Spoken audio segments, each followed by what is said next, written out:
podcast Opini Iluni UI.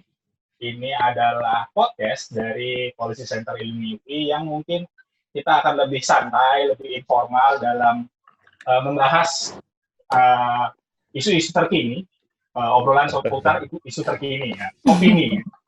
Di sini saya akan memandu, berat banget ya. Di sini kita akan sedikit ngobrol-ngobrol soal sesuatu apa nih? Ini saya bareng seseorang juga nih, host juga. Kita kenalin diri. Saya Nobi. Ini host satunya adalah saya Mentari Lubis. Mentari Lubis. Kira-kira Mentari kita akan bahas kita mau bahas malam ini kita mau bahas tentang new normal. Kira-kira di new normal ini butuh relawan kah? Wah, ini berat banget ya. Kira-kira apakah di masa normal baru ini relawan tuh masih kepake? Oh, salah. Masih kepake, masih dibutuhkan. Relevan dan segala macam. Nah, di sini ada dua orang pembicara yang keren-keren gitu kan. Ini sama-sama ganteng ya. Saya merasa ini insecure saya di sini. Jangan, Bang. Oke, perkenalkan ada Bang Andre, Ketua Iluni UI, sebagai tuan rumah juga ini sebenarnya. Ketua Iluni UI sekaligus koordinator gugus tugas nasional di bidang relawan ya. Nah, selamat datang Bang.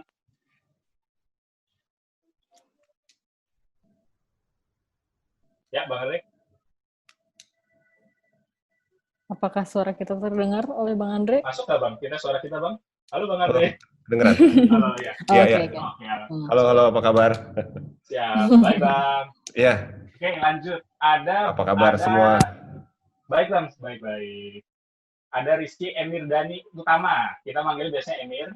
Nah, ini ada founder Youth Power Indonesia dan volunteer dari Kurir Kebaikan. Keren banget. Halo Emir. Halo Bang Nobi, selamat sore menjelang malam semuanya. Ya, sore menjelang malam ya. Ini rekamannya ketahuan ya, jadi malam ya. Oh iya, benar. Oh, santai. Jadi salam apa ya? Kalau apa? Salam pagi, siang, sore, malam dan segala macam. Nah, benar. Kan kondisinya langsung ya. Kondisinya ini kita lagi masih masa pandemi dan segala macam. Orang tuh kadang mungkin kepikirannya adalah ya udah mikirin diri sendiri, mikirin keluarga dan segala macam. Nah, abang-abang ini, Bang Andre dan Bang Emir, malah bekerja sebagai relawan, benar. Malah mengorbankan waktunya, mengorbankan tenaga dan segala macam untuk mengurusi orang lain. Nah, kira-kira abang tadi ya, sebagai di gugus tugas nasional, di Kurir Kebaikan dan segala macam, kira-kira apa sih yang dikerjain selama ini Bang? Sampai di masing-masing posisi abang-abang nih, makan. Mungkin dari Bang Andre dulu kali. Nah, Oke. Baik, terima kasih. Kalau saya diajak oleh Ketua Gugus Tugas untuk membantu jadi Ketua Koordinator relawan dari Gugus Tugas. Jadi tugas kita ini adalah mengumpulkan relawan-relawan yang mendaftar dan kita membantu menempatkan atau memberikan kesempatan kepada teman-teman ini untuk melakukan kegiatan kerelawanannya.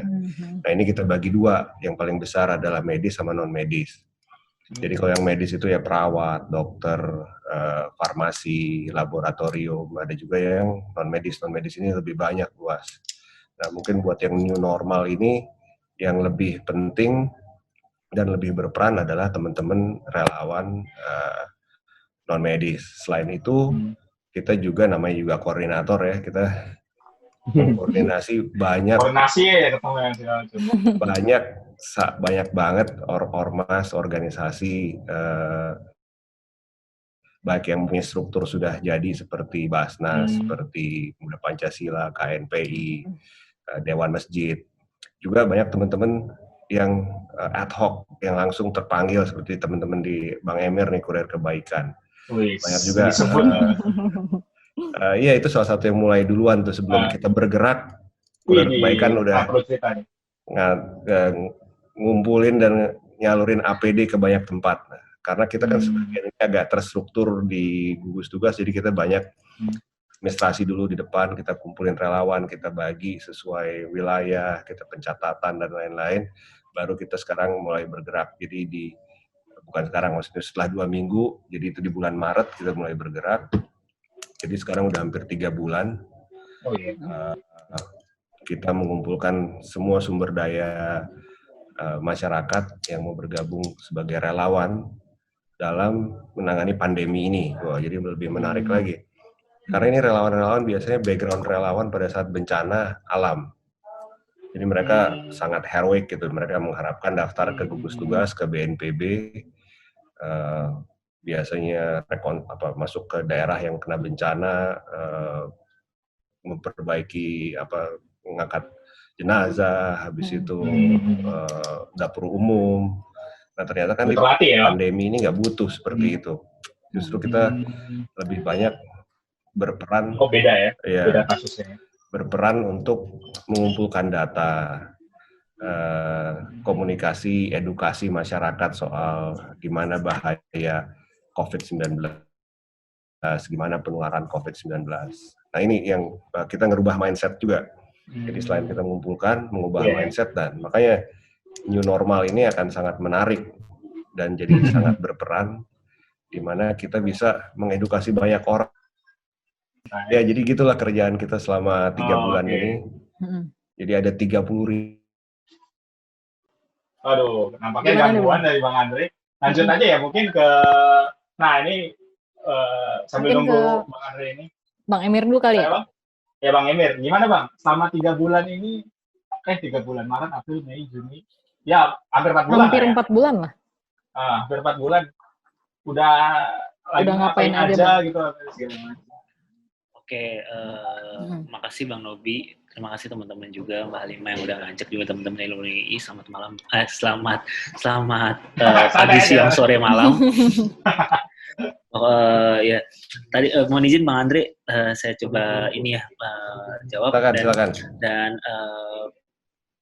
di sini kita berangkat dulu ke awal kurir kebaikan ini. Sebenarnya kurir kebaikannya memang digagas waktu itu di tempat BNPB. Emang waktu itu kita memenuhi panggilan dari Bapak Lili. Saat itu kita dapat undangan untuk ngobrol diskusi bareng bagaimana saat itu yang diundang adalah teman-teman yang sering disebut sebagai influencer gitu loh. Dan hari itu hadir cukup banyak sekali dan responnya sangat baik dari teman-teman influencer, YouTuber atau selebgram ataupun non-aktivis. Saat itu juga ada Mas Fatur, mantan Presiden BEM, di situ ada Rachel V-nya, ada Indra Bekti, ada Dr. Tirta dan banyak sekali. Dan pada hari itu kami sepakat bahwa kami tidak diam gitu loh, bahwa tadi yang disampaikan seperti Bang Andre bahwa COVID ini merupakan musibah non alam yang dimana kerelawanan sebelumnya terbentuk itu dengan aksi-aksi heroiknya, turun ke lapangan, memberikan bantuan, dan sedangkan di COVID ini sangat berbeda sekali. Nah, kita mendefinisi ulang narasi relawan itu sendiri, walaupun memang tetap harus turun ke lapangan dengan tetap mengindahkan aturan PSBB maupun social distancing dan physical distancing, dan di sini hal yang pertama kali kami sepakati itu di kurir kebaikan adalah kita menjunjung tinggi prinsip pentahelix, di mana kolaborasi besar di antara pemerintah, civil society, dan private sector. Dan kenapa kita beri nama kurir kebaikan? Karena saat itu kita melihat fenomena di awal itu banyak sekali mereka yang mau bantu cuma sungkan atau tidak mau turun ke lapangan karena memang aturan pemerintah saat itu, PSBB aturan pemerintah saat itu. Dan kami turun ke lapangan bukan tanpa risiko. Oleh karena itu ada beberapa diskusi yang waktu itu memang kita berbicara dengan Pak Egy dan Pak Lili bahwa kami untuk pencegahannya atau screeningnya kami akan dibantu untuk beberapa kali tes rapid selama turun ke lapangan. Dan itu sebuah kabar baik juga buat kita bahwa kita bisa ngasih jaminan kepada keluarga kita karena yang memberikan restu untuk kita tetap bisa turun ke lapangan. Nah, dari situ memang setiap influencer ini kita membuat platform amal lewat Kita Bisa. Saat itu Rachel V-nya adalah selebgram pertama yang menyentuh angka 5 miliar. Itu salah satu dari kurir kebaikan juga ya? Yes, saat itu Rachel V-nya tokoh pertama yang mencapai angka 5 miliar, dan pada akhirnya Rachel V-nya itu stop di angka hampir 9 miliar. dan kemudian disusul sama Dr. Tirta di angka hampir 5 miliar, dan Ria Ricis 250 juta, Mas Fatur 250 juta, Indra Bekti juga hampir 100 juta, dan selanjutnya. Nah, yang menariknya pada awal-awal itu, sebulan pertama, itu tantangan kita bukan tentang teknis ya, cuma tentang uangnya ada tapi alat bantuannya nggak ada gitu ya.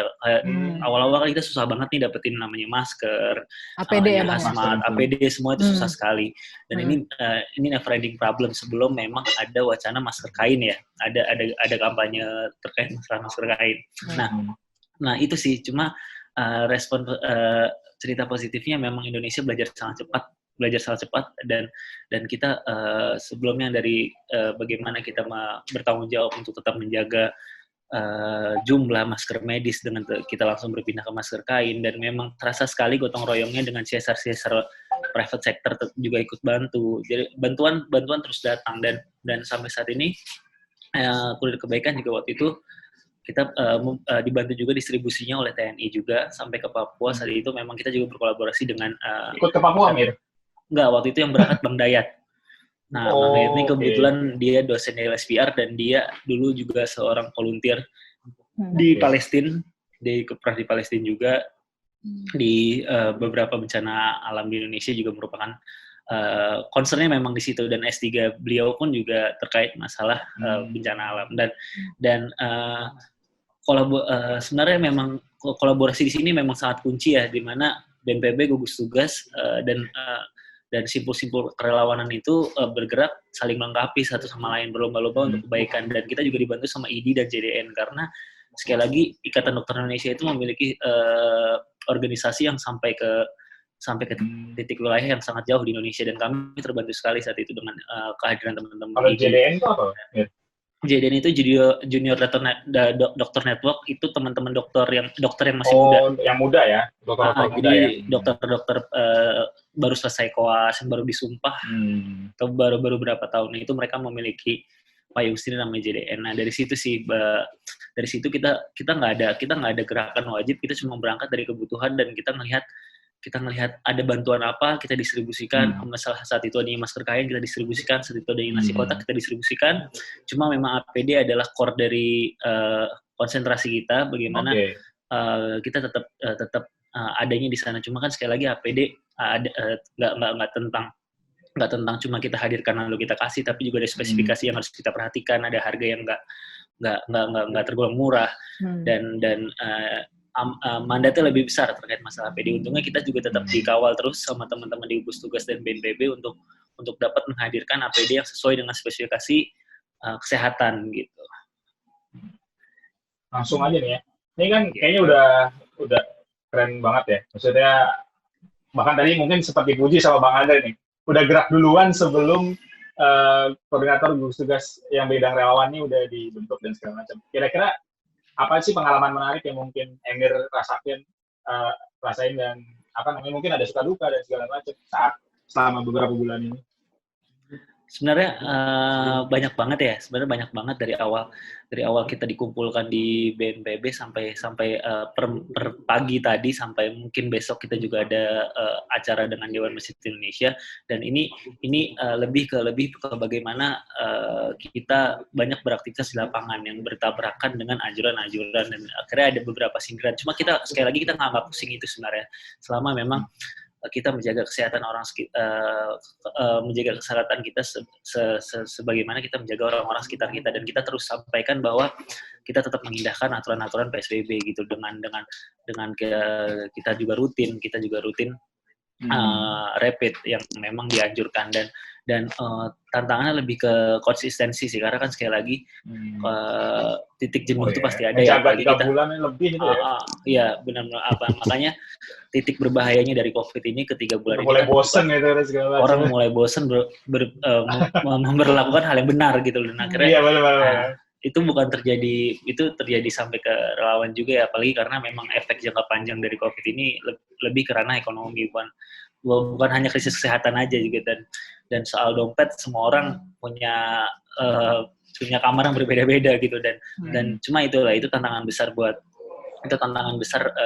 definisi new normal sebenarnya, bagaimana kita menyelamatkan para pelaku bisnis yang memang harus bertahan di Harus survive ya, Bang, ya? pasca pandemi ini. Yes, benar Mbak. Iya. Mungkin balik ke Bang Andre tadi yang sempat kepotong gimana, Bang? Iya benar, bahwa di 2 bulan pertama itu kita masih hype ya, masih exciting gitu. Tim kita Masih semangat lagi ya. masih semangat, masih pada kumpul semua. Dan sampai sekarang tim sekretariat kita itu stay di posko. Jadi posko kita di Media Hotel. Mereka tinggal di situ. Posko kita di bawah. Kita bareng sama teman-teman medis yang perawat. Tapi perawat yang sebelum masuk ke Wisma Atlet ataupun yang sesudah. Jadi itu green zone lah. Nah ini kita dari situ kita ngatur kebutuhan, misalnya ada kebutuhan perawat dari rumah sakit Wisma Atlet, kebutuhan dari rumah sakit Kemhan, rumah sakit di Pulau Galang. Itu kita kirimin informasi ke relawan-relawan di daerah yang ada, perawat-perawat yang ada. Karena di Jakarta udah mulai habis, kita kirim dari Sulawesi, dari Sumatera, dari Jawa Timur, dari Kalimantan, dari semua lah. Mereka datang ke sini, mereka kerja, itu kita sesuaikan dengan standar dari Kemkes. Kalau di rumah sakit mereka kerja 30 hari, habis 14 hari di karantina sebelum akhirnya bisa kembali. Nah itu bentuk-bentuk kerelawanan yang mereka ada. Kita juga punya ambulans, mengoperasikan ambulans. Itu mungkin kalau teman-teman dengar ada Nurse Ika, itu sekarang lagi udah sempat hits di awal-awal kemarin karena dia supir ambulans perempuan dari Jawa Timur ke Jakarta karena terpanggil untuk bantu sama-sama menangani COVID ini. Ya alhamdulillah sih sekarang kalau dari untuk yang unsur medis sudah mulai stabil. Jadi kebutuhan rumah sakit kita ternyata cukup. Alhamdulillah tenaga kesehatan kita juga udah mulai terlatih. Jadi kalau di awal-awal dulu kita dengar kan banyak dokter atau tenaga kesehatan yang terdampak meninggal karena APD-nya belum lengkap atau mereka belum tahu prosedurnya. Belum siap sekarang, ya. Sekarang ini APD udah harus standar. Jadi kalau dulu ada yang cuma bikin APD karena habis bikin APD secara rumahan itu udah nggak dipakai lagi sekarang. Karena semua dites. Ya, sekarang itu semua udah dites, harus lewat protokol kita. Nah ini kita udah siapin dan industri dalam negeri juga udah mulai biasa bikin itu. Dari dulu sih memang itu salah satu industri paling besar, cuma karena kebutuhannya di Indonesia nggak ada, itu semua diekspor. Nah sekarang harus diwajibkan oleh pemerintah harus 50% produksinya dipakai di Indonesia. Nah dan udah lebih banyak, jadi ya udah stabil lah.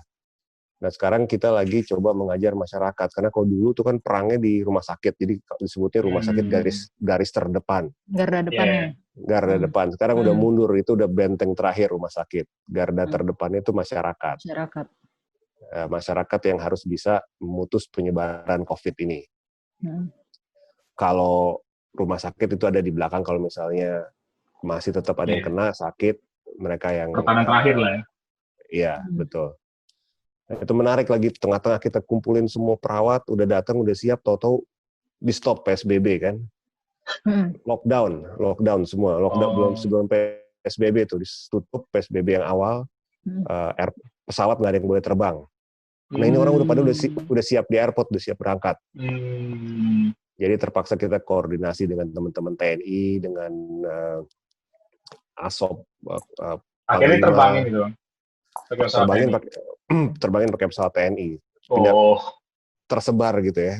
Kayak dari NTT nggak bisa terbang langsung. Dari NTT dia mesti nginep di Solo dulu. Dari Solo baru besoknya berangkat ke Jakarta. Itu kerjaan semalam tuh. Jadi teman-teman nggak tidur, mastiin semua berangkat. Udah siap pagi-pagi, tiba-tiba TNI AU bilang dia cuma mau ngangkut orang kalau udah rapid test. Waduh, langsung dadak tuh lagi tempat. Cari lagi tempat. Rapid apa gimana tuh Bang? Hah?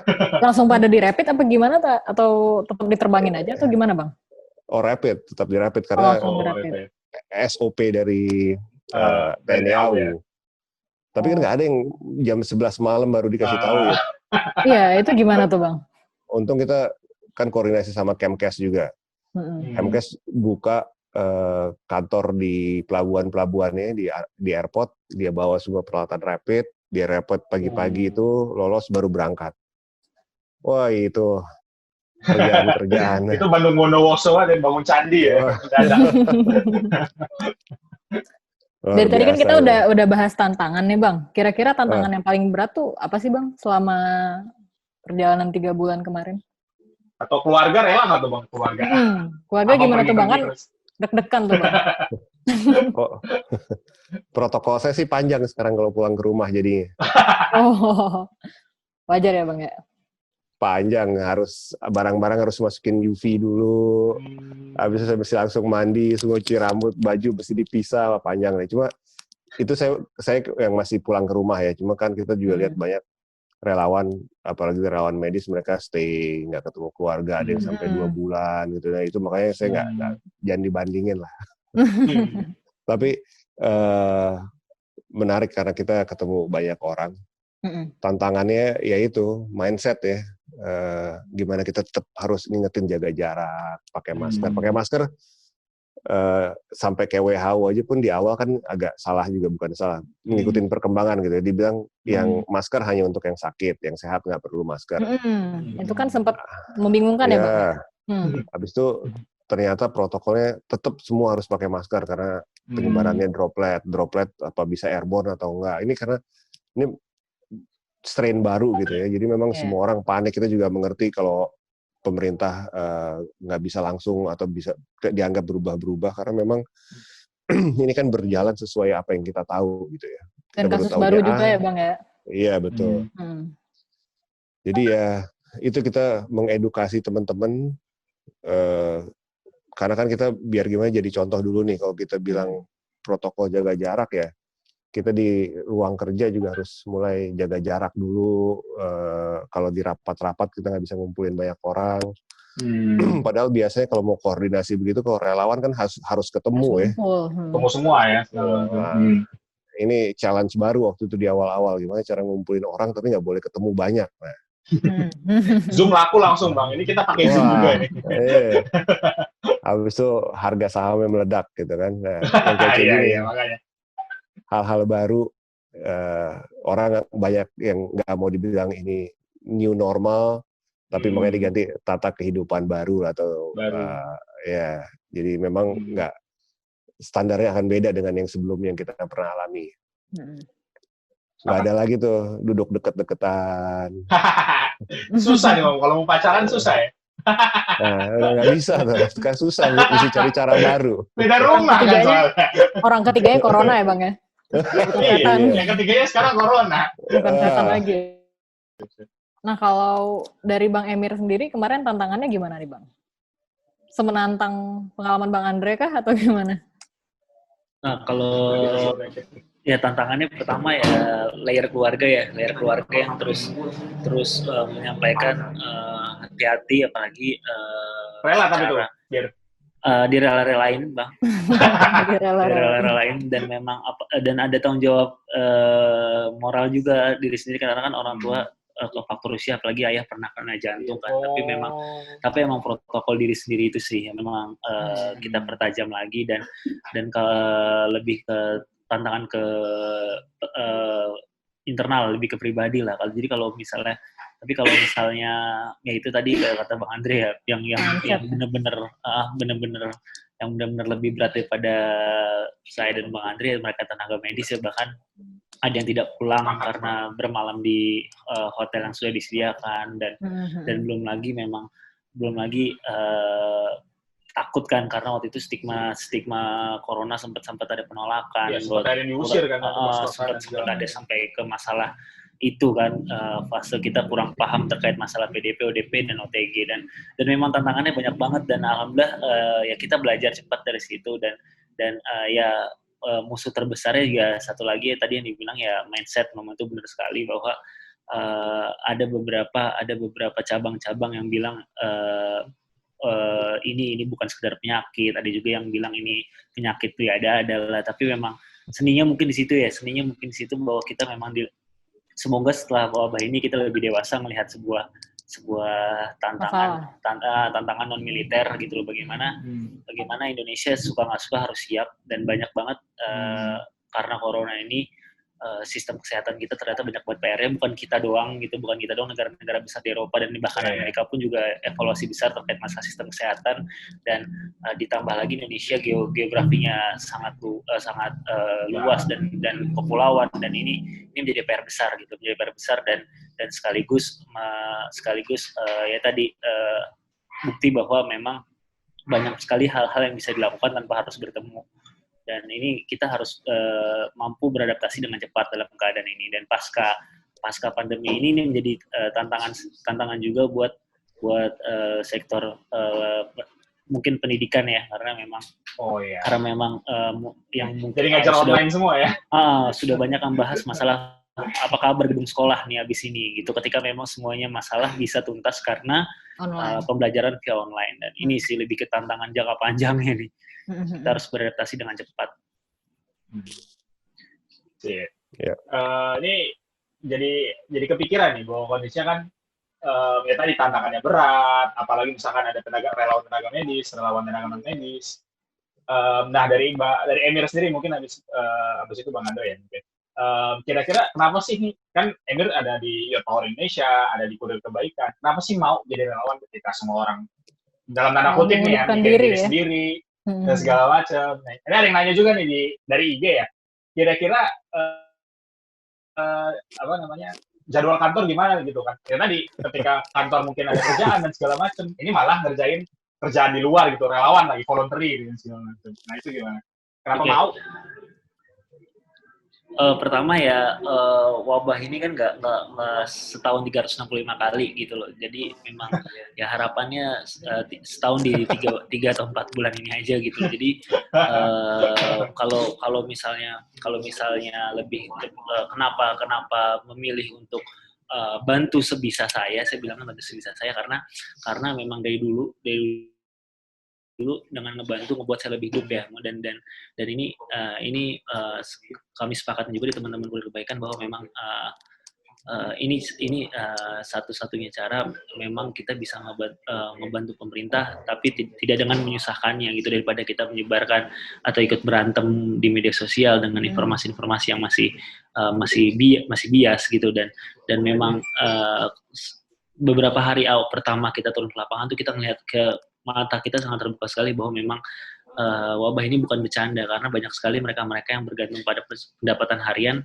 itu sangat berdampak gitu loh, dan mereka yang sampai pendapatan hilang, mereka yang sampai kehilangan pekerjaan, ini ini menjadi tanggung jawab kita semua gitu. Dan di sini bahwa edukasi itu nggak hanya tentang kita menjaga kesehatan dan jarak, saat ini juga bagaimana kita memerhatikan keadaan orang di kiri kanan kita, bahwa di saat yang kemarin juga kita melihat ada berita ibu-ibu yang mati karena kelaparan dan menahan lapar hanya dengan minum air putih, dan ini PR besar buat kita semua gitu loh, bahwa kelaparan menjadi musuh bersama gitu. Selain masalah kebodohan, kelaparan dan kebodohan ini menjadi PR bersama, walaupun ada nggak adanya pandemi ini. Gimana ada pandemi ini menjadi memperparah keadaan, dan kami melihat sekali gitu loh bahwa ternyata emang Indonesia nggak kehabisan orang baik, cuma memang orang-orang kurang baiknya juga masih banyak, dan ini tantangan buat kita sekali lagi untuk kalau misalnya orang-orang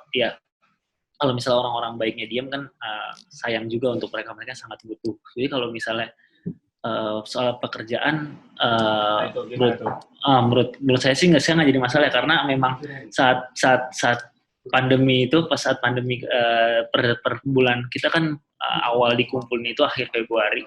Saya ingat banget tanggal 28 itu kita diundang, tanggal 1 Maret itu kita sudah mulai fokus bahas perbaikan arahnya kemana. Nah, saat itu sebelum pengumuman berarti ya, sebelum. Jadi memang sudah ada antisipasi sebenarnya dari BNPB saat itu, sudah ada antisipasi, dan saat itu memang pas kita bahas ke sana lebih ke kita harus apa gitu, dan kita mengisi ruang yang mana, dan sepakat Kurir Kebaikan waktu itu mengisi dengan kerelawanan yang sifatnya organik. Jadi memang kita bergerak dengan apa yang kita punya, bukan apa yang bukan yang instruktif dari pemerintah gitu. Dan dari situ semua teman-teman kebajikan kebetulan latar belakangnya ya, kalau latar belakangnya kita ya memang selebgram, influencer, YouTuber nggak punya bukan 9 to 5 worker lah kita. Jadi bisa bagi waktu lah ya sama kantor ya. Jadi nggak masalah juga, dan kebetulan saya baru keterima di Pasca juga mulainya September gitu kan. Jadi sejauh ini kita semua belum ada masalah sih soal itu. Kuliahnya online nanti ya? Nah itu kan sekali lagi kan. Siap. Ya, lanjut nih Bang Andre. Kenapa mau Bang? Nih Iluni UI kan juga voluntary ya dari 2016 gitu. Abang demen ya, apakah emang suka gitu dengan soal voluntary? Nah itu terus bagi waktu sama kantornya gimana? Nih pertanyaan dari Angki Dwinanda. Titipan pertanyaan IG. Bagaimana dengan bagi waktu dengan kantor? Iya. Faktor kebiasaan udah ada lah dari sejak memang dari 2016. Tapi kita nggak ngira akan seintens ini memang. Jadi waktu di awal Maret itu kita sebenarnya kan kalau Iluni UI sendiri udah dari akhir Februari sampai awal Maret kita udah mulai melakukan gerakan-gerakan untuk kumpulin relawan. Justru kita sendiri tuh di platform Iluni UI sebenarnya yang udah mulai kita kumpulin relawan, kita ajak, kita udah ada beberapa kegiatan terkait ini mulai dari hand sanitizer kan waktu itu. Nah, jadi pas kita sampai ini udah kegiatan kita dari Iluni ke BNPB, waktu itu belum gugus tugas belum mulai. Karena emang belum marak ya Bang ya? Iya. Masih awal-awal. Pas begitu dibentuk Pak Doni tanya, nih mau nggak bantu koordinator relawan? Oke, saya bilang boleh kan, karena mindset saya waktu itu oh ya udah oke lah gitu, kita nggak ada yang tahu ini sampai kapan ya. Ternyata lama banget ya. ternyata kemarin saya tanya, Pak ini kira-kira kita sampai kapan nih? Sampai pertanyaan itu akhirnya keluar ya. Dia juga ya kita sampai selesai. Waduh, itu kan repot. Waduh, sadis deh. Karena kan kita juga, ya orang-orang kita justru hampir semua ketua bidang itu punya day job gitu. Jadi ini harus juggling antara waktunya mereka. Ada yang HR director di perusahaan multinasional, ada yang businessman rata-rata. Jadi ya challenging juga sih. Jadi kadang mereka bilang, saya lagi ada kerjaan. Jadi karena ini Zoom menolong juga. Karena kita jadi bisa dari mana aja ya. Dan kita bikin training buat 5.000 relawan itu juga online. Karena kan kita train mereka, kita kasih, kita lengkapin. Setelah ini kita kasih asuransi dari BPJS itu semua untuk kegiatan kerelawanannya ini. Semua kita bisa lakukan online lah. Jadi begitu juga kerjaan ya. Walaupun sekarang kan kantor udah official dibuka lagi. Jadi biasanya saya pagi-pagi banget ke kantor dulu, baru ke posko, kita ada rapat-rapat jam 10, jam 11, sampai jam 1 ke BNPB, habis itu balik kantor lagi. Waktu itu sih sempat aman ya, awal-awal. Karena sepi kan jalan. Kemana-mana setengah jam di Jakarta. Sekarang udah mulai macet lagi nih, jadi saya udah mesti mulai timing, udah mulai padat lagi ngitung di jalan. Ya. Jadi ya untungnya kerjaan bisa di-handle remotely juga, karena partner saya di kantor juga udah oke soal ini. Dan bantu-bantu juga. Pada ngerti ya, rekan-rekan di kantor ya? Ya kerja lebih lama aja nih, abis ini nanti review kerjaan lagi gitu kan. Pagi-pagi. Tidur jam berapa Bang? Jam 12-an lah, jam 12. Standar. Mantap. Gitu. Ya menarik lah, jadi mudah-mudahan stamina-nya masih cukup, karena kan waktu kita ditanya juga ini sampai kapan, sampai selesai. Dan mudah-mudahan sih kalau kita lihat kurva di negara-negara yang kemarin kena hit berat kan udah mulai flat gitu ya. Walaupun di Indonesia sendiri masih tetap naik karena jumlah tes yang kita kerjakan dan jumlah lab yang terhubung itu makin tinggi, jadi makin banyak. Jadi memang ya ini syarat kita buat bisa masuk new normal sebenarnya, jumlah Iya. tes yang cukup banyak. Sehingga kalau misalnya orang lihat kok setelah PSBB transisi ini justru malah naik. Malah gitu. naik ya. Ya, ini karena kita perlu waktu buat pertama mensinergiskan semua lab yang ada dalam bentuk laporan dan menyebarkan tes sebanyak mungkin ke masyarakat. Gitu. Jadi kalau kayak saya sekarang seminggu sekali lah harus rapid test. Abang tuh ya, Antisipasinya Bang, Bang ya? Hah? Iya, awal-awal sempat di swab dulu sekali, setelah swab baru rapid. Negatif ya Bang ya? Hah? Negatif ya? Alhamdulillah negatif. Oh, enggak. Nyebutnya reaktif atau non reaktif. Oh, non gitu. reaktif. Istilah yang bener itu ya, reaktif. Baru tahu nih Gitu. Bang.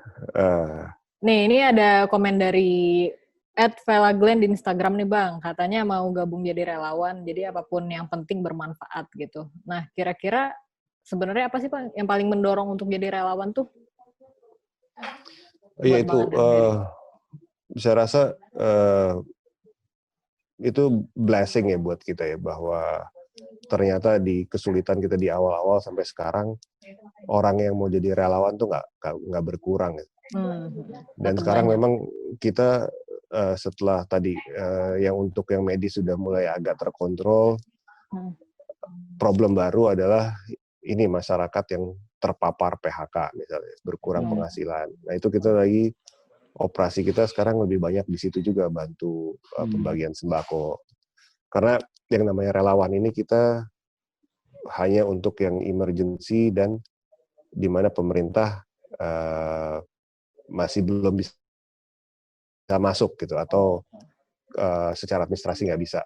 Kita misalnya kayak contohnya waktu pembagian sembako, Pemprov hanya bisa kasih yang pegang KTP provinsinya kan. Secara administrasi dia nggak bisa kasih yang lain.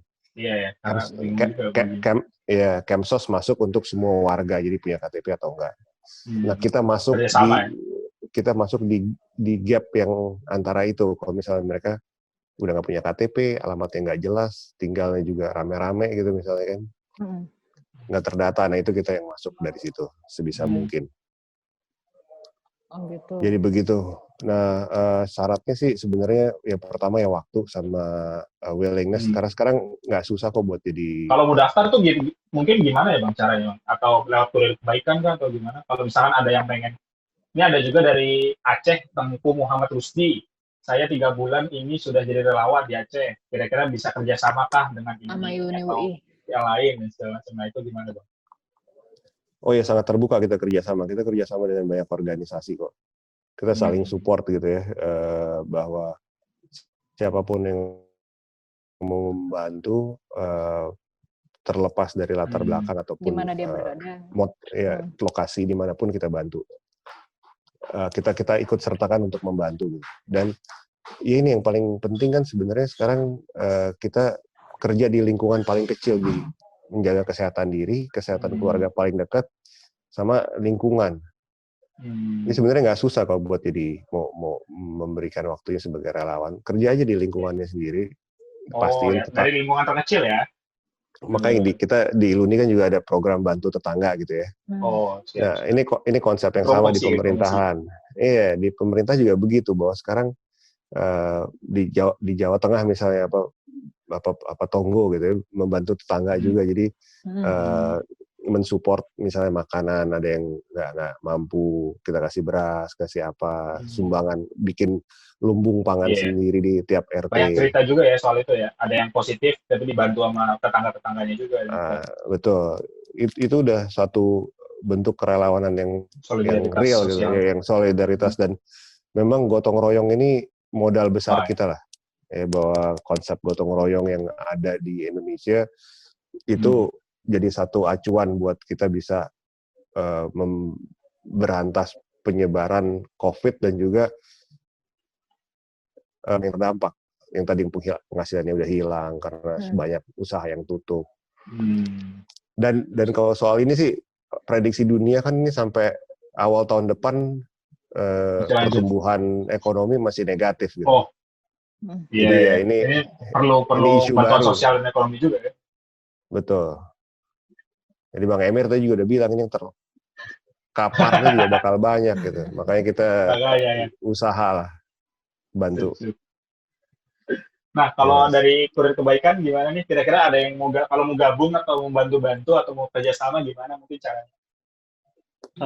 Itu pertanyaan yang banyak banget ya datang dan jawaban kita selalu sama. Tadi seperti Bang Andre bilang bahwa memang nggak ada hal besar kalau nggak ada hal kecil. Jadi memang kita lakuin hal-hal kecil di sekitar kita dulu. Kita bantu orang-orang yang ada di sekitar dulu. Mungkin saudara sudah selesai ke tetangga sudah selesai, baru ke ruang yang lebih luas dan semakin luas lagi.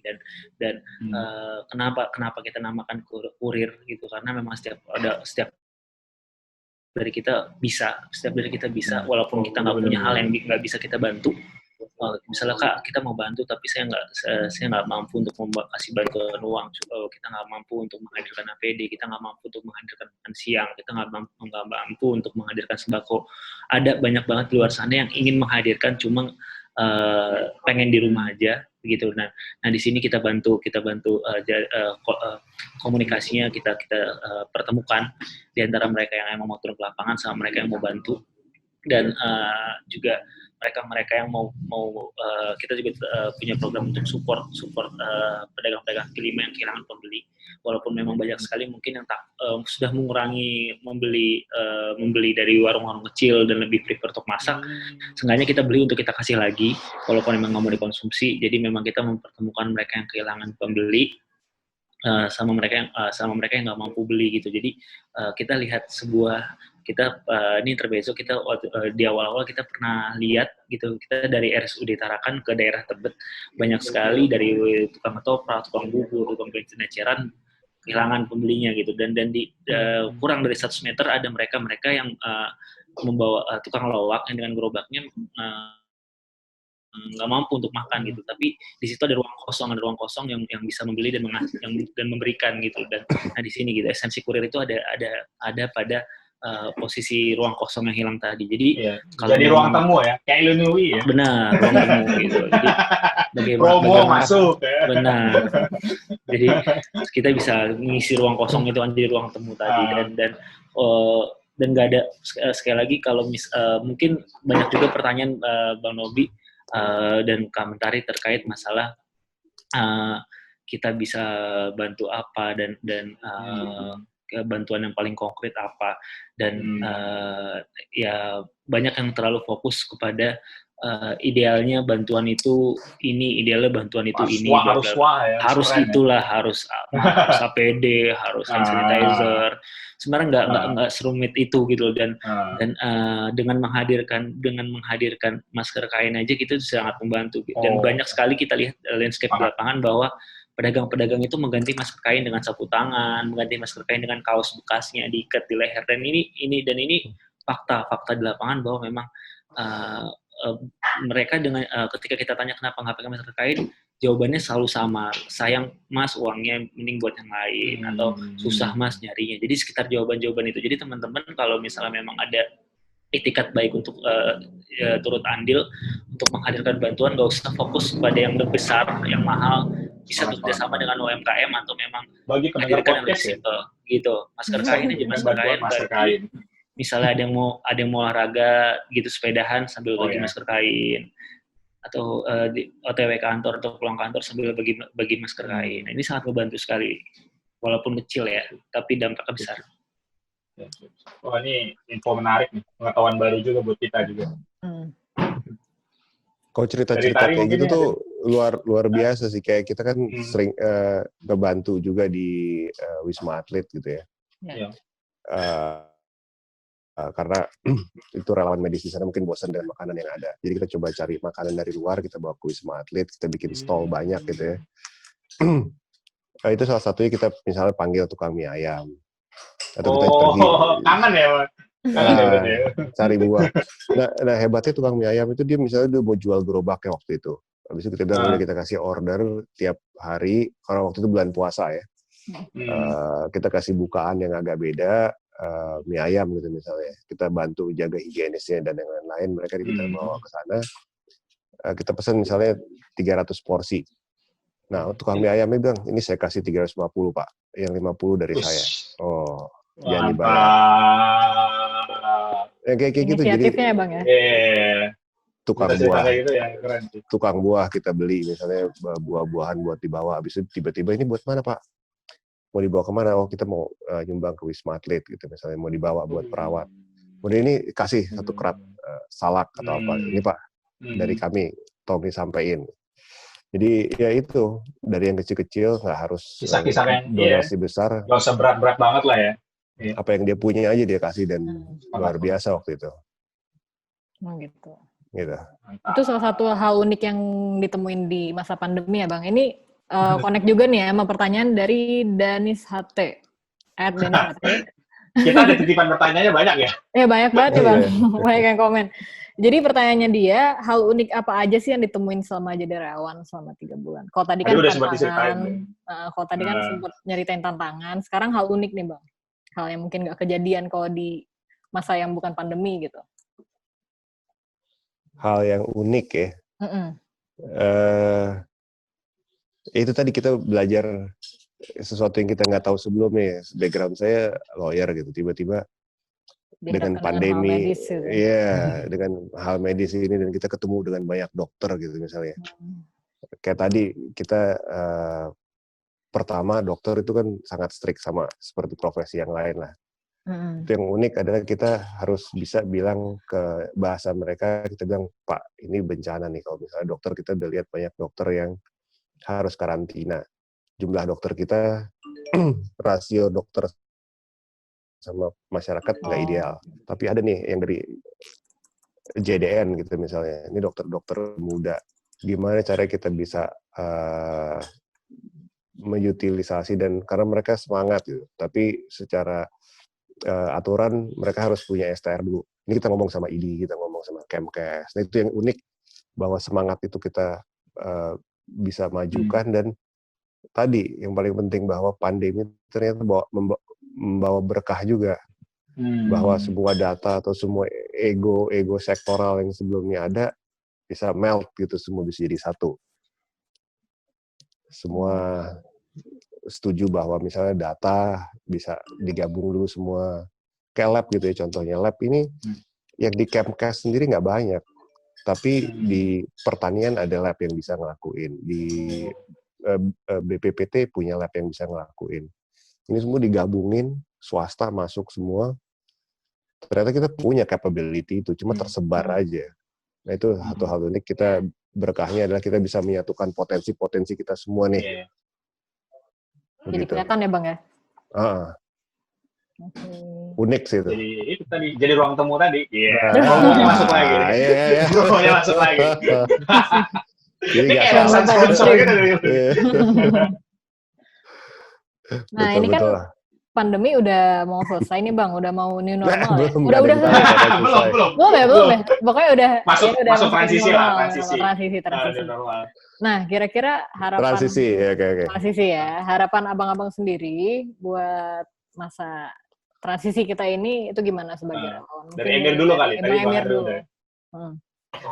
Oke, harapannya pastinya yang baik-baik bisa terus lanjutin ya, tetap menjaga jarak, maksudnya jaga kebersihan, higienis, mulai aware sama kebersihan dari yang paling kecil sampai yang paling besar, terus pakai masker, maksudnya hal-hal yang belum pernah terjadi karena pandemi ini yang mungkin orang nggak pernah hitung ya tentang pakai masker di kendaraan, pakai masker di tempat-tempat transportasi umum, pakai sanitizer, cuci tangan sebelumnya, dan ini tetap dipertahankan. Jadi jangan sampai hanya pas wabah pandemi ini aja dan belajar untuk cepat bahwa memang antisipasi itu ternyata penting sekali dan ini menguji bagaimana tentang kecerdasan finansial kita juga, bahwa memang emergency case, bagaimana ya kita emergency cost ini ternyata penting sekali gitu loh, nggak gitu dan banyak sekali yang sekarang harus berpikir 2 kali lebih keras daripada sebelum pandemi, karena yang memang pengusaha-pengusaha yang masih berkembang ini harus sekreatif mungkin mempertahankan usahanya dan karyawannya dan itu lebih ke core-nya. Tapi kalau misalnya kalau lebih ke pribadinya ya bagaimana kita tetap optimis walaupun dengan masa transisi ini jangan sampai keadaan ini kita lupa sama aturan social and physical distancing, kita malah terlena karena mall sudah buka, restoran sudah mulai bisa dine-in, sudah bisa naik kereta, naik pesawat, dan akhirnya terlena dan jangan sampai ada beneran namanya fase kedua ya, amit-amit jangan sampai, karena memang udah sangat menyiksa sekali pandemi ini dan lebih ke sana sih, dan semoga ya sekali lagi semoga Indonesia setelah ini naik kelas dari masalah penanggulangan dan pencegahan bencana alamnya dan tata kelola. Usianya udah berat banget ya, naik kelasnya pasti jauh deh. Gitu. Jadi dari pemerintah, individu dan swasta habis naik kelas gitu. Jadi ketika memang kita ketemu pandemi ini lagi, kita 2 kali lebih siap lah. Iya, benar. Kalau dari Bang Andre sendiri, kira-kira gimana Bang? Harapannya gimana? Ya, harapannya gimana? Harapan pasti yang terbaik, tapi saya train as a lawyer, biasanya kita selalu bilang hope for the best, tapi prepare for the worst. Nah, jadi dengan orang-orang ini kan ngomong ini akan terus berlangsung sampai ketemu vaksinnya, kalaupun ketemu gitu ya. Kalaupun ketemu ya. Karena kalau obat-obatan yang dikasih sekarang kan ini hanya untuk mengurangi efek kalau misalnya udah masuk later stage. Cuma nggak ada obat ya kayak vaksin HIV sampai sekarang nggak ada. Habis itu kita belum selesai juga dengan TBC yang sama kalau dari rate mematikannya sama gitu ya.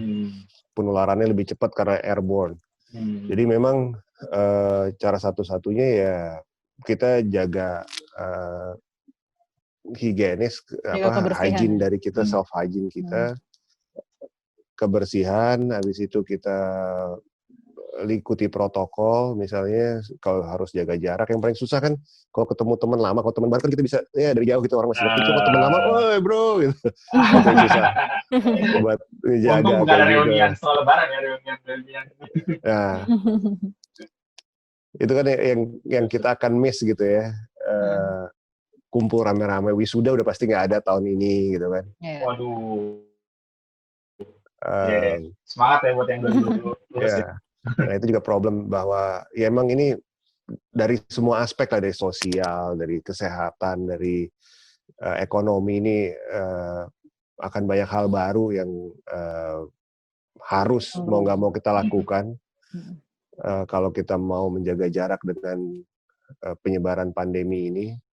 Kita juga Iluniwi contohnya kegiatannya semuanya daring sekarang, dan ternyata jauh lebih banyak yang ikut gitu. Bener-bener. Karena bisa dari kantor, dari rumah dan segala macam.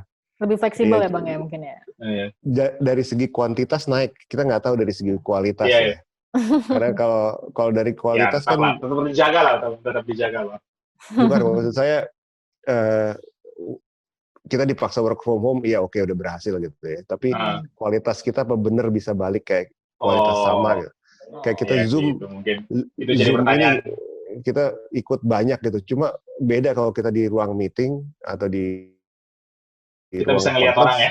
Kita ketemu bener-bener gitu. Kok ini kan bisa disambil ngapain, tinggal dimatiin kamera, habis itu ngerjain yang lain, kadang telepon. Tiba-tiba lagi ngapain, ya bener-bener. Tiba-tiba nggak fokus gitu ya. Nah, jadi kita harus bisa punya self-awareness yang sama, dan ya itu tadi, stay positive, itu penting.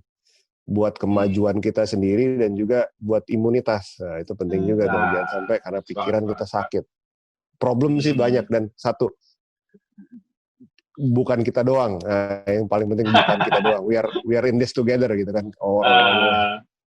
Semua kena. Siap. Jadi harus bareng-bareng juga ya berarti ya, kalau semua kan. Nah, berarti semua cari peluang. Nah, biasanya kan muda-muda nih nomor 1 kalau nyari peluang. Gitu. Peluang apa ini?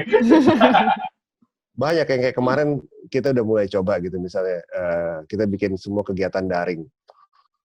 Yang biasa bikin live event nggak dapat kerjaan, tapi mereka they invent themselves gitu ya. Mereka bilang bahwa sekarang they enhance experience dari daring ini, mereka provide system, mereka bikin apa yang bisa ada iklannya atau segala macam. Jadi it's a full inilah jadi lebih bagus lagi gitu. Banyak inovasi ya Bang ya. Betul. Gitu. Mudah-mudahan teman-teman tetap semangat terus. Siap.